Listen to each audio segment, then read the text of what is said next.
શું થયું છે આજે? કેમ નિરાશ લાગો? શાંત લાગો છે એકદમ?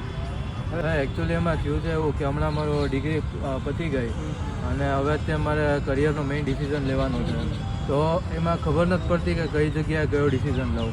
એ સમજ નથી પડતી કયો માર્ગ સાચો માર્ગ. નિરાશ થવાની જરૂર નથી.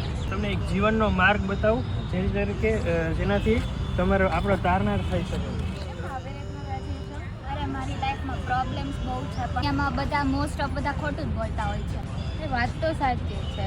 આ જમાનામાં કોઈને ટ્રસ્ટ રાખવા જેવું નથી. પણ હું એક વ્યક્તિને ઓળખું છું, એનું નામ છે પ્રભુ ઈસુ ખ્રિસ્ત. એ આપણે બધા પ્રોબ્લેમ્સ આપણને સોલ્વ કરી શકે. જો તું તારા પ્રોબ્લેમ્સ એમની જોડે લઈ જઈશ તો તારા બધા પ્રોબ્લેમ સોલ્વ કરી દેશે. તું એમને જોડે પ્રાર્થના દ્વારા વચનો દ્વારા જઈ શકે છે. સૌરાષ્ટ્ર કચ્છ વિસ્તારના યુવાનોને અમે આજે જીવન માટે આહ્વાન આપીએ છીએ. માર્ગ સટેરા જીવન થીમ ઉપર તારીખ 30મી તારીખે રાજકોટ ખાતે અમે જવાના છે. તમે સર્વ આવો અને જીવન પાવો. અને સમય છે સવારે 9 થી સાંજે 5. અમે બધા જ જઈએ છીએ, તમે પણ આવજો. One way, one direction.